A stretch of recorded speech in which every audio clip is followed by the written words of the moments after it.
amul dara lu muy apporter tey président Ousmane Sonko mun naa ne c'est une bonne poire déggul jat bu fait ngeen baal ma de déggul jat waa structure maçonnique bi mooy dafa am li structure maçonnique bi yëpp soxla ñu di ko def clin d'œil mu ne man yàlla rek lu àndul ci yàlla ànduma ci ne que ah bon c'est comme ça d'accord mais ce que tu nous as pris ce que tout le monde avait c'est-à-dire président Ousmane Sonko dafa nangu lu ñëpp yore woon mooy mbooloo bi ñëpp amoon ñi nga xamante ne mooy tax ba structure maçonnique bi am sens parce que structure maçonnique boo xamante ne amatul contrôle population bi cette structure maçonnique là c'est coquille vide léegi xujamaa lay nuyu bu baax a baax léegi coquille vide boobu noonu qu'ils ont da nga may suivre vraiment si sama logique bi parce que boo leen xamulee boo leen gisulee fu leen di yóbbu mënoo leen comprendre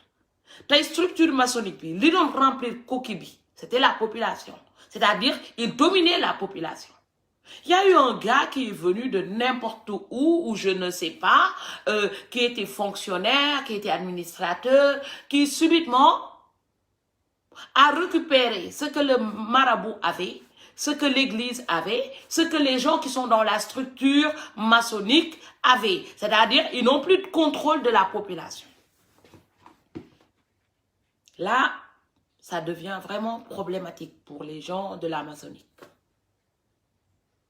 Qu'est-ce qu'ils ont fait? Ils ont changé de tactique. Maintenant, il faut qu'on aille chercher ce qui nous appartient. Qu'est-ce qui les appartient, les gens de la structure maçonnique, à votre avis? C'est la population, parce que pour eux, la population, c'est leur chose. Maintenant, est-ce que vous voulez continuer d'être leur chose ou bien vous voulez continuer d'être avec le président Ousmane Sonko? C'est ça le problème aujourd'hui qui se pose. Une bonne partie de la population sont sortis de ce cadre, de cette structure, de cette maison. Mais vous avez une prison aux maçons. Prison ou franc-maçon yi da ngeen nekkoon ci seen prison en fait. Président Ousmane Sonko vous a libéré vous tous de la prison. Maintenant ils ont envoyé leurs petits poussins. Moi ñoom Barthélémy Dias, je vous dis les choses, c'est leurs petits poussins. Ils vont vous envoyer comment il s'appelle, Baldé, ils vont vous envoyer, c'est leur structure, ñii ñëpp dañu bokkoon ci structure maçonnique bi. Ils en font partie de cette structure maçonnique. C'est des mécanismes de structure maçonnique. Maintenant, ils vont aller chercher ce qui leur appartient. Pourquoi? Parce que ce qui leur appartient, président Ousmane Sonko a tout récupéré. Boy, il faut récupérer ñoo toog. War leen a xaar 2024 ñu ne déedéet. Il faut qu'on récupère ce qui nous appartient, c'est la population avant 2024. Il y a plusieurs façons de récupérer ce qui leur appartient. C'est-à-dire, soit ils envoient des gens infiltrés dans Pastef, ils vont envoyer des liveurs vous faire un lavage de cerveau, et il faut vous mettre, Nélène, merci beaucoup, maman. Il faut me dire merci. Parce qu'on a réussi quelque chose, bon, une bulle. Vous allez regarder maintenant qui s'insulte. C'est les infiltrés de Macky Sall. Ñaari camp moo am infiltré Macky Sall yi contre waa réew mi Sénégal jëm kanam ñun ñu continuer suñu combat mais il faut pas s'arrêter là tey damay ne président Ousmane Sonko dafa war a jël replier wu parce que affaire bi jeu de dame la ku mënul jouer dame bu mu def politique. Seen doom yi yëpp da nga leen war a jàngal jeu de dame. Jeu de dame, tu ne sais pas si tu vas gagner que après le jeu. Politique, jeu de dame la. Tey dañu am équipe au président Ousmane Sonko contre toute cette structure maçonnique. Ñoom dañuy dugal pion, ñun ñu dugal pion. Ñoom dañuy dugal pion, ñun ñu dugal pion. Kon il n'y a pas de règle là-dedans. Qu'est-ce qui définit la règle, la bonne règle? Qui dispose la bonne règle? On le saura qu'à la fin du jeu. Tey instant bi période du jeu lañ toll. Équipe maçon yi contre président Ousmane Sonko bi am élément yi. Il a tous les militants. La balle est dans son camp. soit day wut conseiller bu baax mu toog xaar leen bu ñu dugalee benn pion ba pare mu contrer man bu doon man damay xaar ba ngeen dugal benn pion moo contrer comme affaire bi dugalante pion la contrer Khalifa Sall da nga dugal benn pion ñun dinañ la contrer période de contrage la affaire bi amul règle kuy nelaw ku nekk en retard ku nekkul ku suivre le mouvement bi tu vas te faire avoir en beauté yéen ñi naan non nañ jàppale Barth repli les soldats du président Ousmane Sonko repli dañ war replier wu parce que Khalifa dugal na ñaari nit Wardini ak Barth repli Khadija Diouma leen yu baax da ngeen di replier wu ba pare ngeen analyser bu baax ban pion ngeen di avancer xam nga daam di nga dem ba nga xamante ne ñun xam fu ñu toll ci daam bi ñun ñoo yoree pion bi am double dame yi ñun ñoo yore double dame yi Macky Sall ay pion la yore moo tax mu jël pion yëpp mu tasaare leen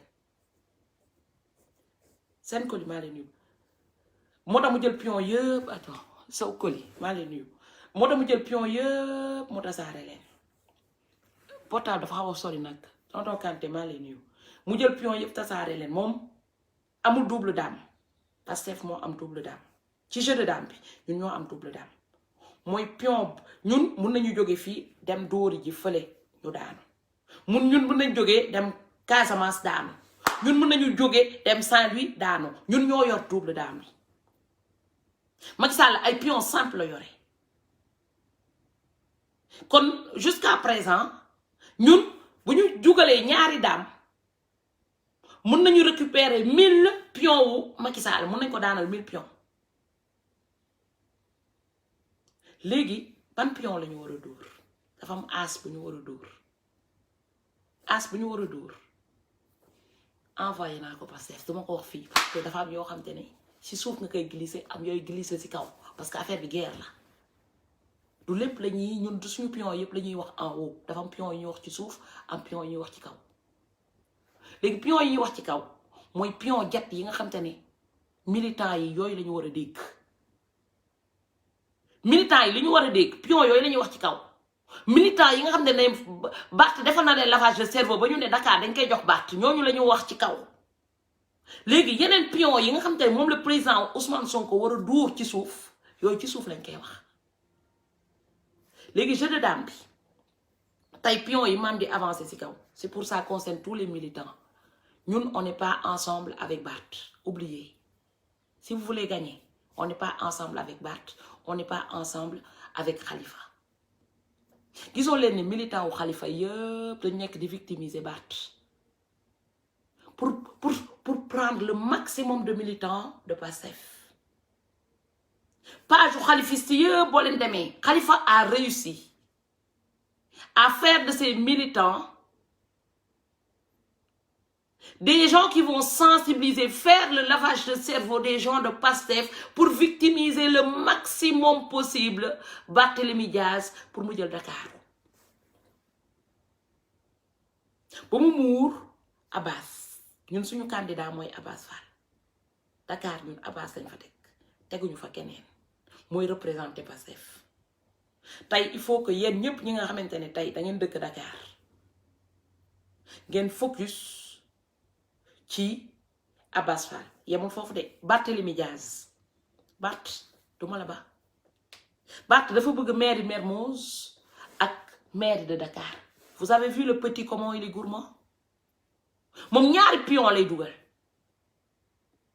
léegi Barth bu ligalee maire Mermoz mairie Dakar Wardini comme ça Barth moom warul perte fenn moom ñaari pion la bëgg a dugalandoo ci coalition bi maire Mermoz ak mairie Dakar léegi Wardini day demal boppam quartier bu nekk am na ku koy représenter ce qui fait que ñoom dinañ am double pion Mermoz double pion Dakar c'est-à-dire Barth dafay présenter wu Mermoz présenter wu Dakar ba pare Wardini elle va se présenter à Dakar elle va chercher un élément qui va rester à Mermoz loolu yëpp c'est des structures maçonniques ku comprendre structure maçonnique Mounouta ne peut pas comprendre ces structures de politiciens, politiciennes. C'est quoi une structure maçonnique? C'est une structure où c'est un groupe de personnes qui appartiennent à cette structure-là. Zoro Bilal, je te fais un grand coucou. À cette structure-là, et toutes les personnes qui sont dans ce truc-là, ils s'auto-protègent. Ils protègent leurs intérêts financiers. Ils protègent leurs enfants. Ils protègent tous leurs biens. Toutes les personnes qui font partie de ces structures-là sont protégées. Et c'est qui n'est pas protégé? C'est le peuple qui n'est pas protégé. Parce que la structure maçonnique sacrifie le peuple pour arriver à ses fins.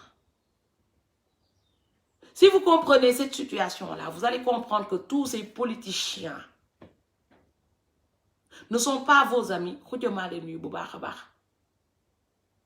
Et vous, ils ne sont pas là pour vous. Ils sont là pour protéger leur patrimoine. Ils vivent de l'argent, ils respirent l'argent. Leur avenir, c'est l'argent. Sans l'argent, ils sont rien. Ils étaient arrivés à un point où la population était leur chose. Et à ce stade-là, le président Ousmane Sonko leur a soupiré leur chose. C'est-à-dire ce qui faisait vivre leur structure, la population. Un maçon sans la population n'est rien. C'est comme un roi sans des esclaves. Un roi qui n'a pas d'esclaves, il n'est rien. Le président Ousmane Sonko a réussi à libérer tous les esclaves de leur secte maçonnique. C'est pourquoi vous voyez les chefs religieux. Je suis vraiment désolée. Ils constituaient une structure dans la maçonnique. Parce que eux, ils incitaient tous leurs adeptes à voter pour la structure maçonnique qui leur donnait de l'argent. Aujourd'hui, les talibés commencent à voir clair, c'est-à-dire les talibés maintenant, ils sont conscients qu'il faut d'abord les intérêts, il faut qu'ils mangent, il faut qu'ils vivent, il faut qu'ils soient bien. Et tout, c'est une bonne partie de ces talibés. Le président Ousmane Sonko les a récupérés. Qu'est-ce qui se passe maintenant? Il est devenu l'ennemi, je pèse bien mes mots, des religieux et l'ennemi du pouvoir. Parce qu'il a récupéré tout ce qui leur appartenait. Qu'est-ce qu'il reste à faire? Ils se sont regroupés, eux, ces structures maçonniques, pour mettre des stratégies pour récupérer ce qui leur appartient, c'est-à-dire le peuple. Est-ce que vous voyez pourquoi, vous savez pourquoi Internet ça dérange? L'Internet dérange pour une simple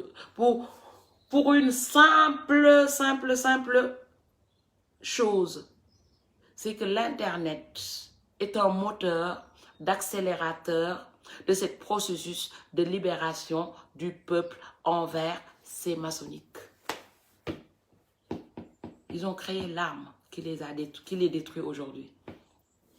Magatalat. Tay, président Ousmane Sonko mi a mal nu bu baax a baax. Président Ousmane Sonko daf leen libéré. Daf leen fekkoon ngeen nekk yéen ñëpp esclave jaam.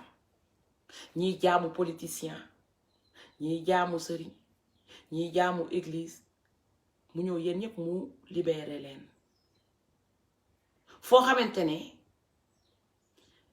maçon yi moo nekk ñi nga xamante ne ñoo yore pouvoir bi au Sénégal. Parce que dëkk bu nekk dafa am structure maçonnique.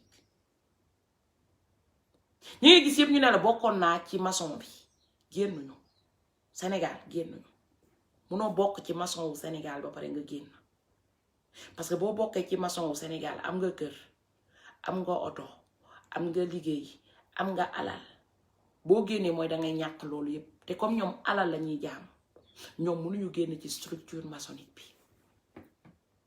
ñoom dañ fay toog tag fa moo tax bu leen Laay Wàdd newee je suis sortie de cette structure maçonnique c'est pas vrai il ment day fen day duul. Est-ce qu'il est pauvre? Non. Est-ce qu'il a perdu sa retraite? Non. Est-ce qu'ils l'ont tué? Non. Il est en vie? Non. Génnu fa day fen léegi ñoom ñu bokk ci structure maçonnique boobu noonu gëmuñu yàlla gëmuñu yonent mais gëm nañu ne li ñu soxla pour seen structure bi dox yàlla moo ko yor mooy nit yi donc dañuy dem ci jàngu bi pour am ay nit dañuy dem ci église ci jàq ji pour am ay nit dañuy dem ci Youssou Ndour mi nekk woykat pour am ay nit dañuy dem un peu partout de là où parce que c'est eux qui doivent commander les gens pas quelqu'un d'autre tey c'est la première fois dans l'histoire du Sénégal mu am ku jóg bokkul ci seen structure maçonnique bi mun a def benn communication boo xamante ne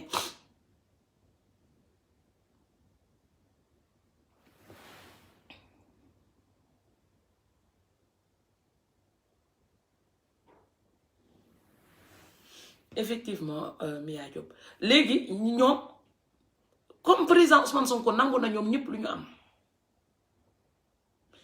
moo tax président Ousmane Sonko wax na leen ci communication mu ne ñu ngi mel ni njirim yu ñu sotti fu nekk ñuy dem ci télévision yi mais yamatuñu loolu léegi njirim yi ñu ngi ci internet bi léegi njirim yi léegi neen dañu ñëw bokk Pastef léegi njirim yi neen dañu ñëw ci coalition Yewwi léegi njirim yi sont partout ils sont pas nombreux mais ils se sont dispatchés pour aller chercher de l'électorat kon képp koo leen xàmmee woon ca njirim ya ca maçon ya képp koo leen déggoon ne xaritu Macky Sall la je pèse bien mes mots bu ñëwee ne seen xarit la daw leen ca ba ngeen di am tànk xam nga nee naa leen Californie moo tax mënumaa supporter nee na golo bi nekk ci internet bi golo bi de di nga lekk golo yëpp ba mu des golo bi nekk ci internet bi ñëpp ngay lekk ba mu des moom parce que je vois clair Aïssatou maa leen nuyu bu baax a baax je vois clair votre jeu yéen nekkoo leen ay maçon Californie n'est pas un maçon il est pas franc-maçon il est trop pauvre pour être un franc-maçon il est trop con aussi pour être un franc-maçon dañ koy wax te dégg mais par contre ndeysaan comme ñun nee naa ñun franc-maçon yi am ci monde bi yëpp ñun franc-maçon yi ci gën a con lañu am ñun ñoo gën a con les francs-maçons attends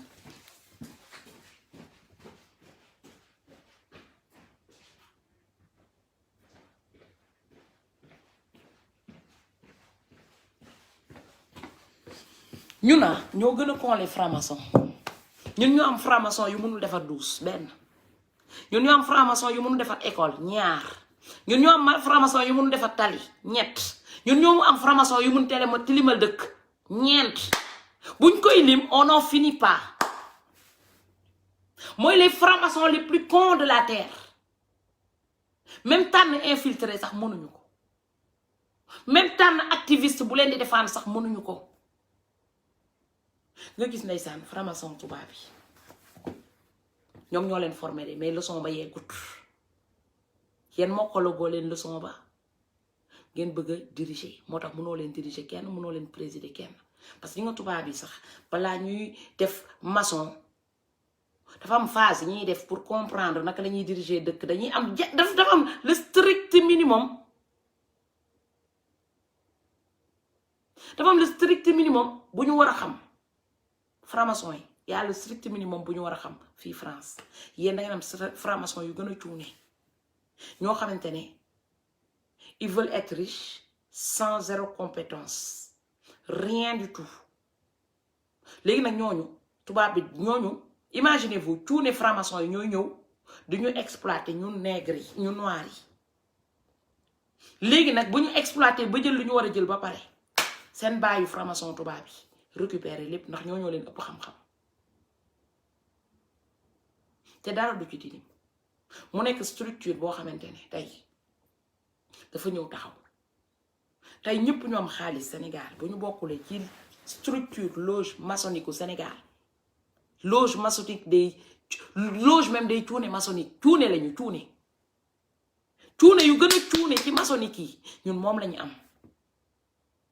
mais ils ont réussi à formater tous ces gens-là tout pour récupérer tout pour eux kenn rek la ñu mënta récupérer actuellement muy président Ousmane Sonko te tant que le peuple est conscient que ne ñoom ñëpp dañu war a dem ak ànd ak président Ousmane Sonko pour dooleel ko parce que président Ousmane Sonko bu ñu récupérer militant ba mi yëpp comme ni ñu def ak baat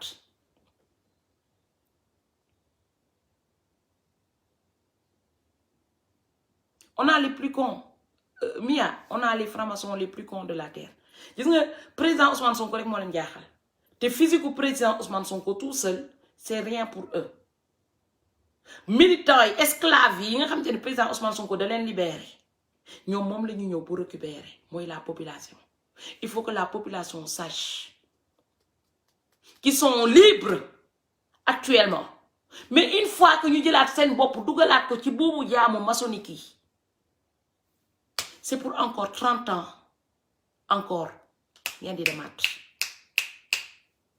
man li nekk ci structure bi je ne sais pas j'ai jamais été maçonnique man structure extérieure bi ñun ñu ñuy manipuler ñun ñu ñuy def Lucie maa leen nuyu bu baax a baax Lucie ñun ñi ñuy def seen esclave man loolu laa xam j'ai jamais été dedans et je ne compte pas être dedans mais cette manipulation extérieure de ces gangs de maçonnique là ci ñun ñi nga xam te ne président Ousmane Sonko dañoo libéré man manipulation boobu noonu foofu laa yem